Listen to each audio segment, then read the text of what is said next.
kwa mujibu wa taarifa ni kwamba jana iliripotiwa kwamba Iran usiku kucha wa jana ilikuwa ikiendelea kushambulia kama ambavyo mashambulizi yake yamekuwa kienda, na walikuwa wakilenga maeneo ambayo Israel na washirika wake wa Marekani na washirika wa Marekani pia wamekuwa na sehemu zao. Ndege mbili zisizo na rubani jana zilishambulia pia ndege mbili za kuanzia usiku wa jana mpaka kufikia leo, lakini pia ndege mbili zisizo na rubani zilishambulia ubalozi wa Marekani mjini Riyadh na kuleta madhara.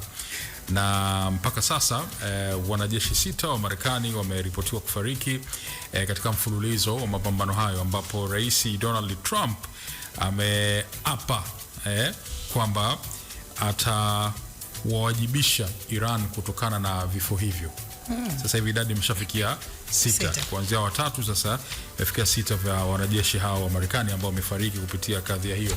Sasa mara baada ya mashambulizi yale ambayo yalikuwa yamefanyika usiku kucha wa jana mpaka kufikia leo pia, lakini leo kulikuwa kuna taarifa kwamba Israel ilikuwa imesema kwamba imeshambulia ofisi za rais wa Iran, ambapo katika taarifa imesema kwamba Israel imeshambulia ofisi ya rais pamoja na ofisi ya Baraza Kuu la Usalama la Iran, sambamba pia na taasisi ya mafunzo ya kijeshi na miundombinu muhimu ya ziada ya utawala wa Iran. Katika eneo ambalo hilo wamelishambulia ni sehemu ambayo pia kiongozi mkuu wa zamani ambaye sasa amekwisha uawa, Ayatollah Ali Khamenei, alikuwa anatumia eneo hilo pia. Lakini yote kwa ujumla, sasa ukiachana na idadi ya wanajeshi 6 wa Marekani ambao wamekwisha uawa, ni kwamba jumla ya watu ambao wamefariki mpaka sasa kwa kadhia hiyo ni zaidi ya watu 787 ambao wengi wao ni raia na watu wengine wa kawaida. Na leo ilikuwa ni siku ambayo inadaiwa kuwa kulikuwa kuna shughuli za mazishi za wale watoto ambao waliuawa katika shule ambayo ilikuwa imeshambuliwa kule nchini Iran kupitia mashambulizi ambayo yamefanywa na majeshi ya Marekani. Sasa kupitia hiyo pia waziri mkuu wa Uingereza yeye ameendelea kusisitiza kwamba nchi yake haitajiunga na mashambulizi hayo ya pamoja ya US pamoja na Israel dhidi ya Iran, na kwamba amesema serikali yake haiamini kuwa mabadiliko ya kiutawala yatapatikana kupitia anga, kwa maana mashambulizi ya angani. Sasa ukiachana na hiyo, kuna idadi ya watu 8,000 ambao wamekwama nchini Qatar kupitia unajua pale ni transit Qatar Airways na nini, kwa kuna watu zaidi ya 8,000 wamekwama hapo, na hii sasa ndio inakuja katika masuala ya kiuchumi na biashara. Watu wamekwama, biashara haziendi na vitu vya aina hiyo. Sasa tunafahamu kwamba kuna jambo ambalo kimsingi litakuwa linaendelea kutusumbua duniani kote, hasa masuala ya kiuchumi. Tumeona watu 8,000 wamekwama Qatar, lakini hii inamaanisha kwamba hili ni janga ambalo litakuja linaigusa kila sehemu. Kuna wa Afrika humo, kuna wa Asia humo, kuna wa Europeans humo na wengineo. Sasa mchambuzi wa masuala haya ya kisiasa na masuala mengine ya kijamii duniani kote, hasa katika masuala haya ya kisiasa ya kimataifa, ambaye anafahamu kwa jina Walter Nguma, yeye anatuelezea athari na mengine ambayo yanaweza kupatikana kupitia kadhia hii ambayo inaendelea duniani kwa sasa.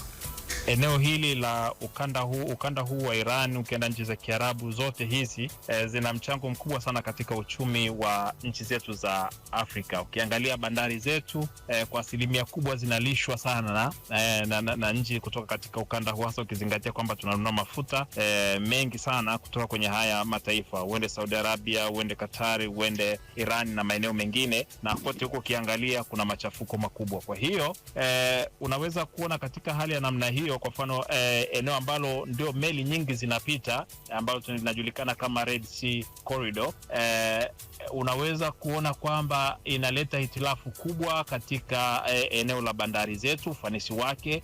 Ukiangalia bandari kama ya Dar es Salaam, Mombasa, Djibouti, zote hizo kwa kiwango kikubwa zinapata madhara makubwa sana, madhara makubwa sana katika uchumi, kwa maana ya kwamba meli nyingi hazifiki.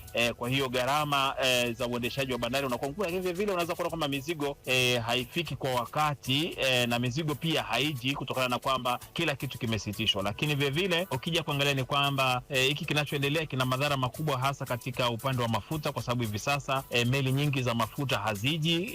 Kwa hiyo unaweza kuona kwamba kama kiwango kile cha mafuta tulichonacho cha akiba kisipo kama mambo hayatakwisha kwa wakati, maana yake ni kwamba inaweza ikapelekea kwa kiwango kikubwa gharama ya mafuta kuongezeka, na kama gharama ya mafuta ikiongezeka, maana yake ni kwamba sekta nyingine zote za kiuchumi zinapata kuathirika. Hakuna sekta ambayo inaweza kubaki salama pale ambapo gharama ya mafuta inapata kuongezeka. Lakini unaweza kuona kwamba kuna meli nyingi ambazo zilikuwa safarini kuja Afrika na zenyewe zimekwama. Sasa kama meli imekwama ikiwa na mzigo, maana yake ni kwamba gharama yake inazidi kuongezeka. Kwa hiyo ina maana kwamba ule mzigo utakaofika Afrika hautakuwa na gharama sawa. Kwa hiyo tunategemea kuwa na mfumuko wa bei kama mambo haya hayatakwisha kwa haraka. Lakini vile vile sekta kwa mfano ya uwekezaji, kupata wale foreign direct investors, wale wawekezaji kutoka nje, na yenyewe inaweza kuathiriwa, hasa ukizingatia kwamba hivi sasa wawekezaji hawawezi kusafiri kwa sababu masuala ya anga, lakini vile vile kwenye usafiri wa majini, vyote hivyo vimeweza kuzuiwa. Sasa katika mazingira hayo, maana yake ni kwamba wawekezaji hawawezi kuja. Kwa hiyo ile spidi ya wawekezaji kuongezeka inaweza ikapungua kwa 10% mpaka 15%, ambayo hiyo nayo pia ina madhara makubwa katika uchumi wetu. Na kama mambo kama haya yakiwepo, basi yale madhara mengine yanabakia vile vile, kwamba ajira zitakuwa ziongezeke na mambo mengine kama hayo.